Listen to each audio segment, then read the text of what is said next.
14 years ago, a jury deliberated for just 2 hours before finding John Wayne Gacy guilty of murdering 33 young men and boys. The evidence seemed clear. Gacy went to death row. But tonight in News Extra, a Channel 2 exclusive, John Gacy speaks out, claiming that he is a victim of circumstance. And he sets out to try to prove it to Channel 2's Walter Jacobson. Walter? Linda, Gacy is, as you noted, I think quite accurately a minute ago, a man who was found guilty of all those murders and of being plenty sane enough to have committed them very quickly. The jury acted in fewer than 2 hours. There were half a dozen pieces of evidence that were just overwhelming. But Gacy now says that he refutes that evidence. And all he's owning up to is having some knowledge of just 5 of the murders and direct knowledge of even fewer than that.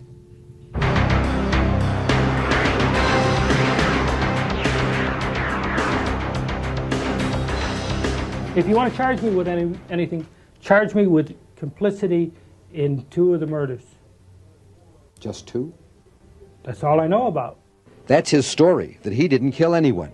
Just an accomplice, he says, and that he helped dispose of 2. One of them, Robert Piest, who was 15 years old when he went to the house on Summerdale. Gacy owned a construction company and invited young Piest to apply for a job.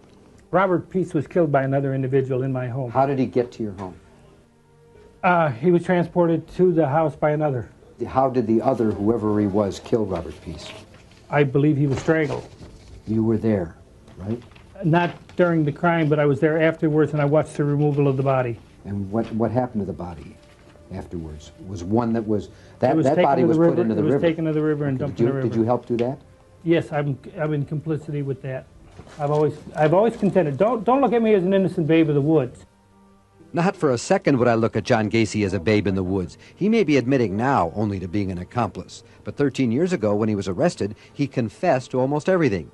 You have all the bodies, Gacy said, and there was even a killer map showing where 27 youths were buried. And in fact, he led police to his garage and sprayed orange paint on the concrete to mark the spot precisely where a body was found. No. Now, he says, he was simply marking a spot where some new concrete had been poured. In regards to going out into the garage, yes, I know I went to the house, and yes, I know I walked in the garage, and they asked me where the last section of concrete was poured. Okay. I said, there's the last section where the last section of concrete was poured. Okay. They are the ones that took the orange can of paint and said, here, put a mark there. So I put an X there. So the paint was not to identify the place of burial?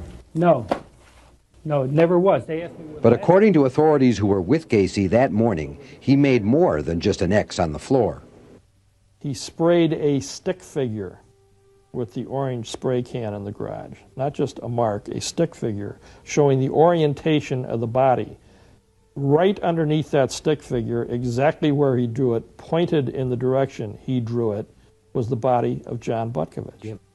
And then there's the Gacy confession about how he killed his victims. Strangled them with his now infamous rope trick that police say he demonstrated to them with a rosary bead. He says he was simply discussing knots in general. Catch his sense of humor. Shoelacing, huh? You're in trouble now.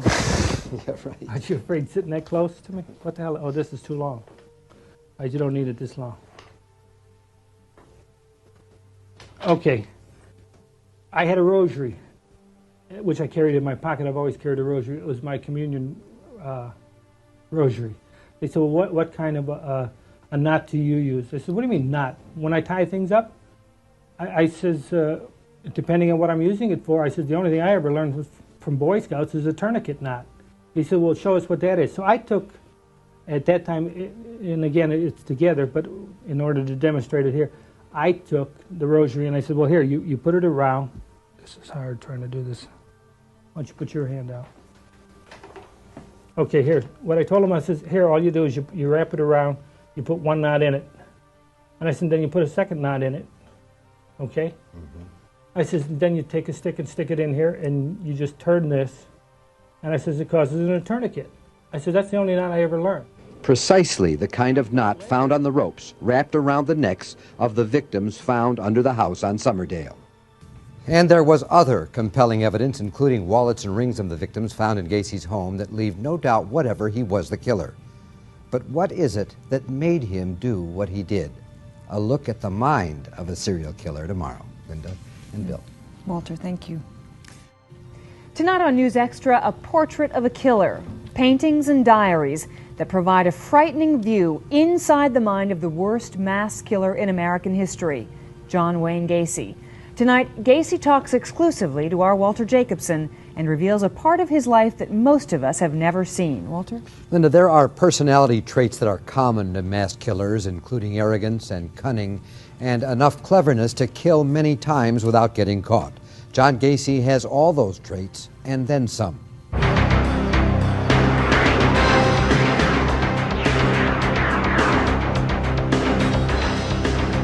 He was a Kentucky colonel, and a husband and a father of 5 children, and an actor dressed as a clown. John Gacy loves clowns. To me, clowning it was a way of relaxation for me.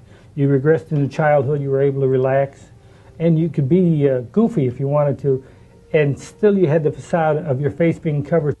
The clown suit hid his face and his evil crimes as well. Even today, on death row, he's painting portraits of himself as a clown. The 33 Flavors clown, and the convicted killer of 33 can't help but chuckle at the irony. I used to do clowning, and I don't know if you want to mention the name, for an ice cream company in Chicago who had 33 flavors.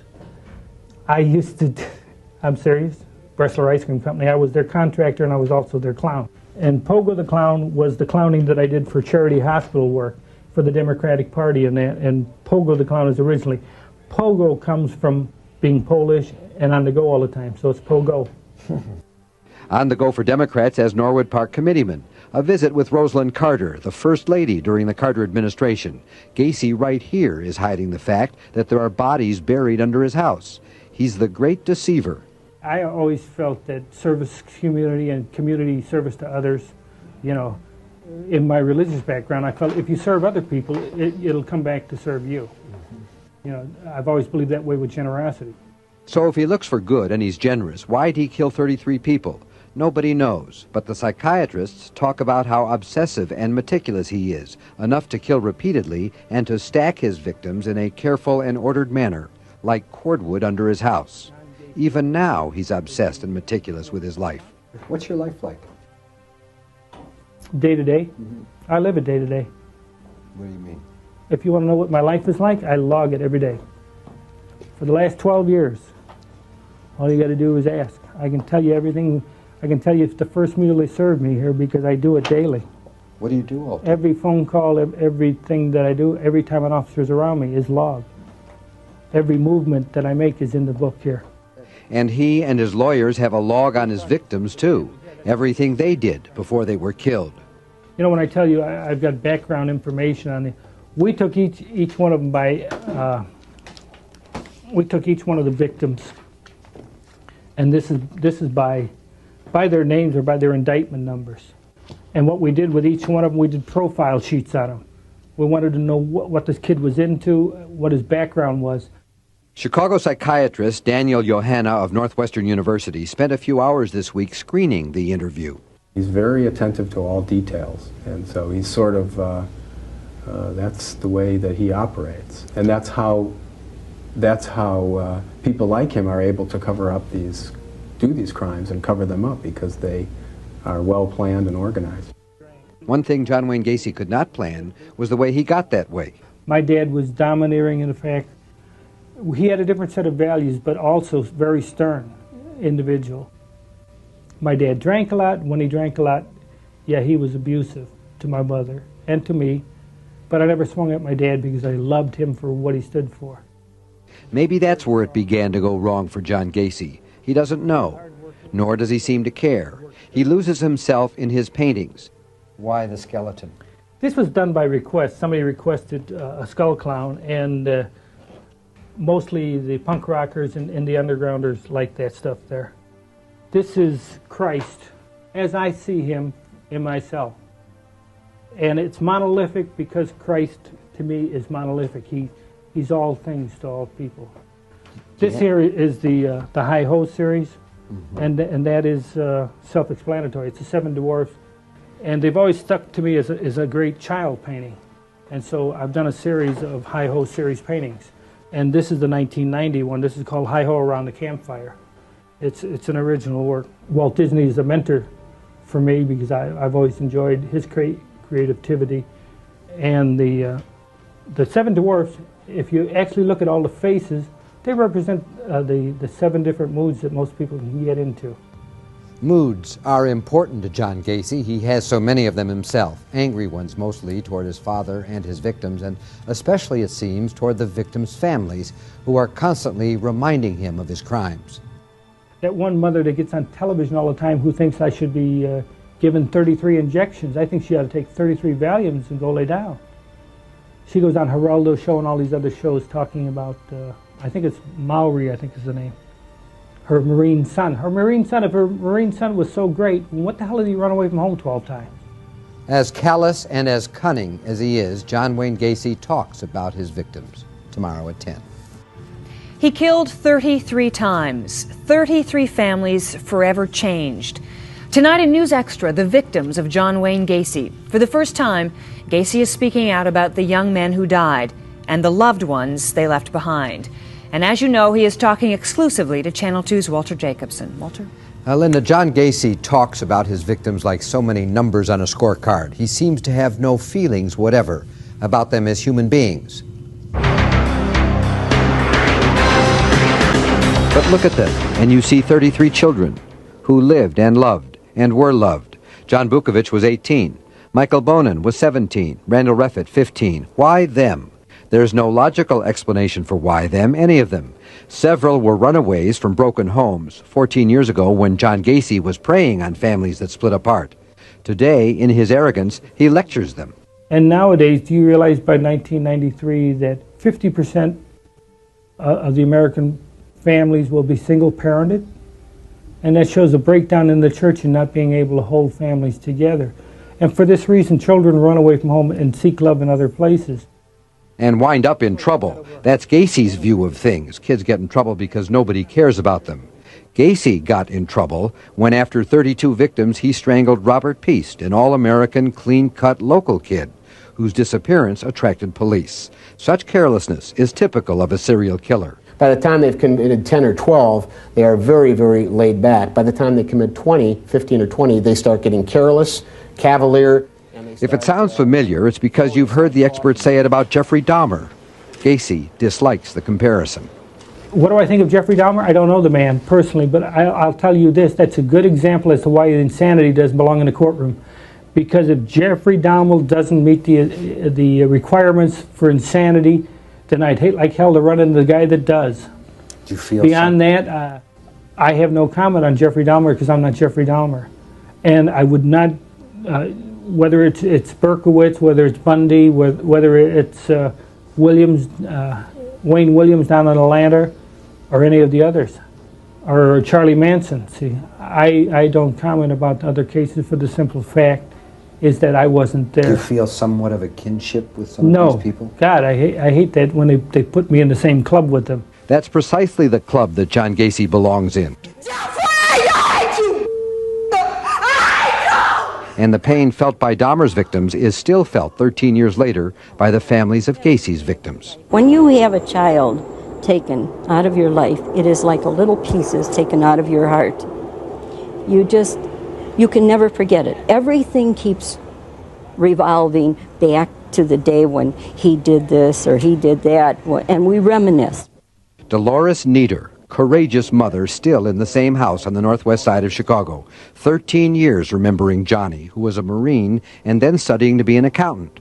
Like others, he went to Gacy's house for a job and never came back.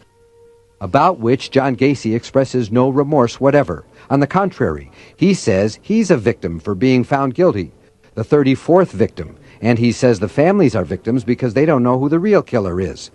I'm not only the victim here. I might be the 34th victim, but there are other victims to this crime, and that is the family.